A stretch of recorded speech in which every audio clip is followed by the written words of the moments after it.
है। तो जो हम लोगों ने कहा कि अगर पढ़ लेगी लड़की और वो जब शादी होगा लड़का लड़की में, तो जो पुरुष है वो तो रोज रात में जो सदिया होता है उसके साथ कोई कल्पना नहीं कर सकता है ऐसी भाषा में बद्दी बातें की। कोई शर्म नहीं है उनको। इतना ही नहीं, इंडिया अलायंस का एक भी नेता माताओं बहनों के इतने भयंकर अपमान के खिलाफ एक शब्द बोलने के लिए तैयार नहीं हुआ।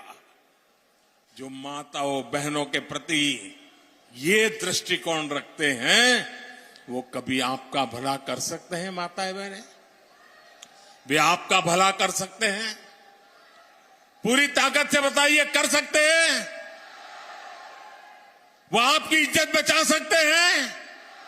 वो आपका सम्मान कर सकते हैं? वो आपका गौरव कर सकते हैं? कैसा दुर्भाग्य आया है देश का। कितने नीचे गिरोगे और दुनिया में देश की बेइज्जती करा रहे हो। मेरी माताएं बहनें,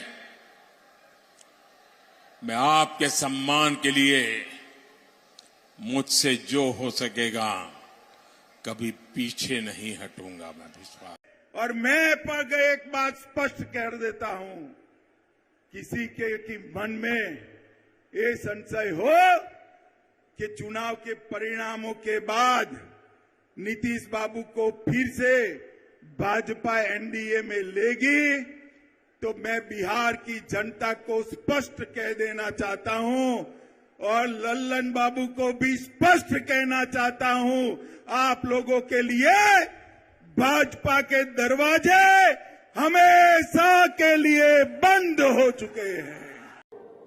अभी ये पलटू बाबू नीतीश कुमार जी पूछ रहे थे कि 9 साल में क्या किया।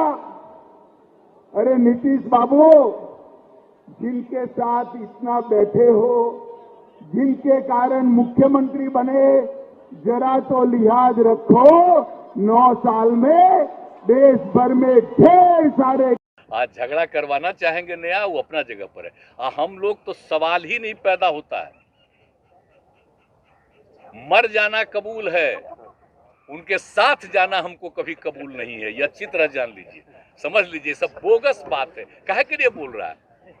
इतना हिम्मत करके फिर मेहनत करके लाला करके हमको किया, क्या क्या कर दिया था बिना मतलब का। इनके पिताजी पर सब पर केस फेस करके क्या कर दिया था अब बिना मतलब का हमको ही करके। और उसके बाद फिर जो हम लोग खत्म किए था, फिर कुछ करने के चक्कर में कि इन लोगों को कैसे इधर से उधर करे, यही सब चक्कर में, समझ गए ना। इन लोगों को नुकसान है बिना मतलब का। हम कोई चीज के ये नहीं है। आजकल ऐसा चला देता है ना कि हम क्लेमेंट है कोई चीज, हम कुछ के क्लेमेंट नहीं। हम क्या के लिए रहेंगे? हम तो विपक्षी दलों की एकता चाहते हैं, लेकिन हम मैं आज लालू जी को भी कहने आया हूं, लालू जी, नीतीश बाबू को आप जानते हो, प्रधानमंत्री वो बनने से रहे, वहां जगह खाली नहीं है। देश की जनता ने तय किया है, तीसरी बार भी नरेंद्र मोदी जी प्रधानमंत्री बनने वाले हैं। और अगर मोदी जी प्रधानमंत्री बने तो नीतीश बाबू कभी आपके बेटे को मुख्यमंत्री नहीं बनाएंगे। सही निर्णय आपने लिया, सही समय पर निर्णय लिया, और हम लोगों की कोशिश है कि सब लोग मिलजुल करके लड़े। ना हमको मुख्यमंत्री बनना है, ना इनको प्रधानमंत्री बनना है। हम जहां हैं वहां खुश हैं, इनके नेतृत्व में काम करने में खुशी है। तो इसलिए काम करने से मतलब है, जनता के दिक्कत जो आ रही है, समस्या जो आ रही है, उसका समाधान करने से हम लोगों को मतलब है। अपनी इच्छा क्या है? अब हमसे ज्यादा भाग्यशाली कौन होगा? मेरे माता पिता दोनों मुख्यमंत्री रहे, हम उप मुख्यमंत्री रहे, नेता विपक्ष के नेता रहे, और क्या चाहिए हमको? लेकिन जो इन्होंने मौका दिया हमको, उस पे इनके डिसीजन को भी हमको खड़ा उतरना है कि जो इन्होंने निर्णय लिया वो सही लिया, इनके लिए हम लड़ रहे हैं। कोई इधर उधर से बातचीत करता है, गलत बात ना किया करे, तरह तरह की बातें होती हैं। कोई कुछ भी करेगा, जब हम इनके साथ खड़े हैं तो मजबूती के साथ खड़े हैं, कोई डगमगाने। इन लोगों का सपना देखते रहिए, अब टूटेगा महागठबंधन, बताइए। सब जानना गया है इन लोगों को। आडवाणी जी, अटल जी जब थे तो ऐसा माहौल नहीं था महोदय। भले विचार में हम लोगों का अलग था, लेकिन ये तो अलग ही माहौल है।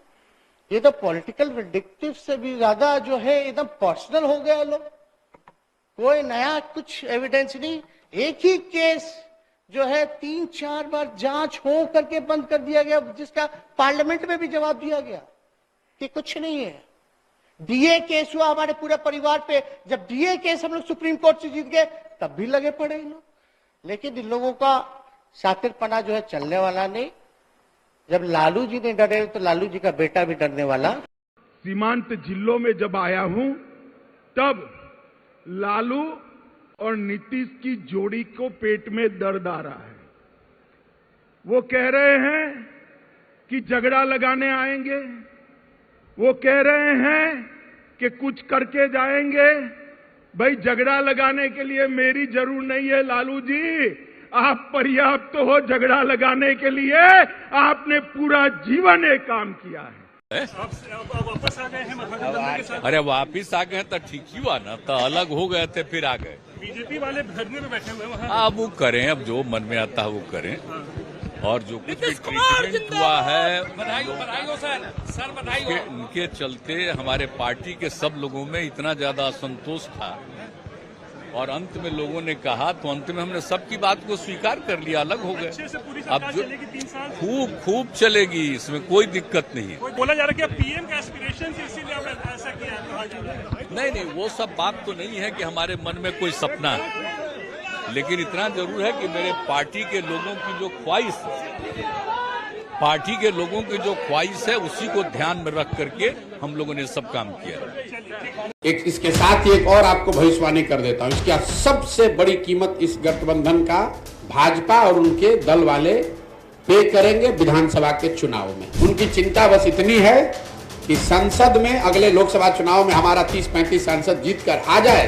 अगर नीतीश कुमार ने पूरा बिहार को बर्बाद कर दिया है, उनकी मानसिक हालत नहीं है बिहार को चलाने की, इसकी कोई चिंता उनको नहीं है। वो बिहार के लोगों की चिंता नहीं है, उनको बिहार के बच्चों की चिंता नहीं है। तो लोकसभा में तो असर नहीं दिखेगा ज्यादा, लेकिन विधानसभा में भाजपा को बहुत बड़ी कीमत इसकी चुकानी पड़ेगी। वक्तव्य को नोट करके रिकॉर्ड करके रखिए, अगर न हो तो मेरी गर्दन आप पकड़ लीजिएगा। अगले विधानसभा चुनाव में नीतीश कुमार की दल जदयू को, चाहे भाजपा के साथ लड़े, महागठबंधन में लड़े, अकेले लड़ जाए, 20 सीट नहीं आएगा। अगर आएगा तो ये आप लोग सब रिकॉर्ड कर रहे हैं, नोट करके रखिए।